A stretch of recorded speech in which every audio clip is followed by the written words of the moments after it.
The energy transition agenda aims to chart a course towards sustainable energy sources while ensuring broader stakeholder participation in this journey.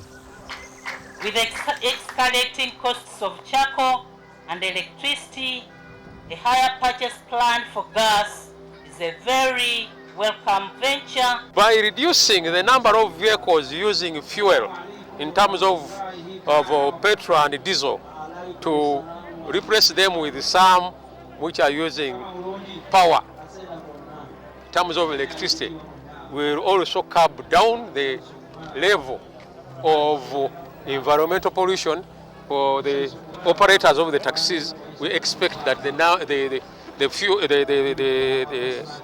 the cost is much likely to go down. Wow, fantastic. That means 7 minutes. 7 minutes. Deforestation places communities at risk of landslides, of floods and of drought. So really this is the moment. This is the moment where all of the things come together. The electricity, the renewable electricity here in Uganda, together with all of those, the technology as well as the cost savings, to make a phenomenal difference. Adoption is not something that comes like thunder.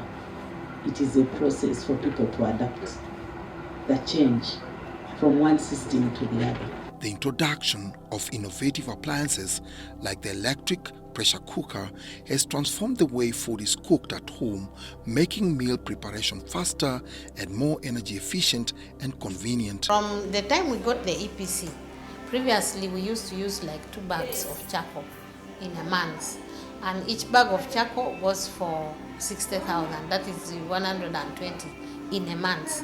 But now with the EPC, we still have charcoal, but we use it for other things like smoking meat and doing other things, not cooking. And so our consumption for charcoal has reduced. We now use 1 bag in 4 months. This multifaceted approach is underpinned by Uganda's commitment to a just transition. We are now able to diversify our energy mix. We are going to now start bringing on board other alternative energy sources.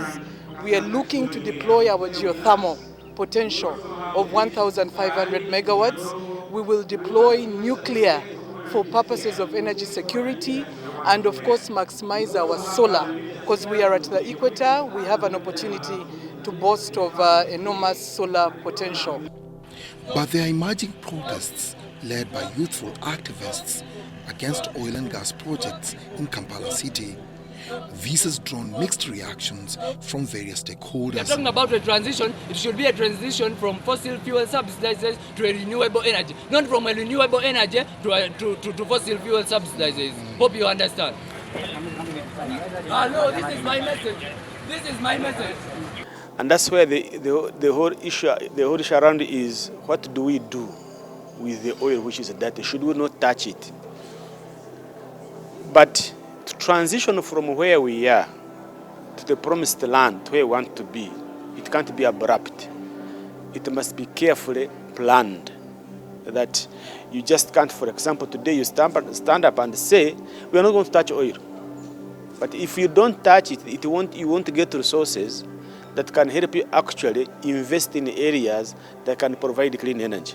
Transition in the developed world is actually different from transition in undeveloped countries.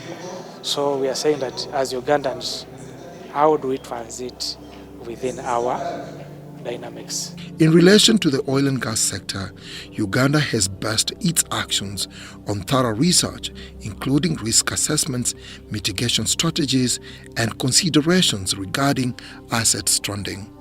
Issues related to stranded assets is very key in the development of our country in the oil and gas sector. So we're looking at different scenarios. What if this happens?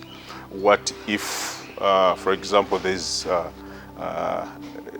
some slight price reduction in the crude oil?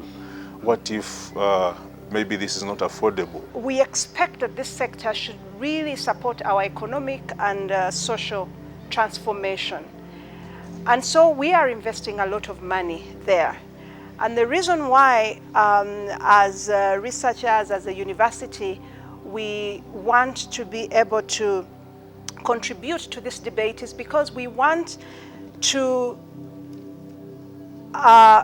lend our voice, to decision making, to policy making, by generating some evidence about how this energy transition, the global energy transition, is not a Ugandan energy transition, but the global energy transition towards renewables might affect our investments. It is widely acknowledged that oil and gas ventures carry inherent risks, particularly for Uganda, which is navigating these waters amid a global shift towards green alternatives.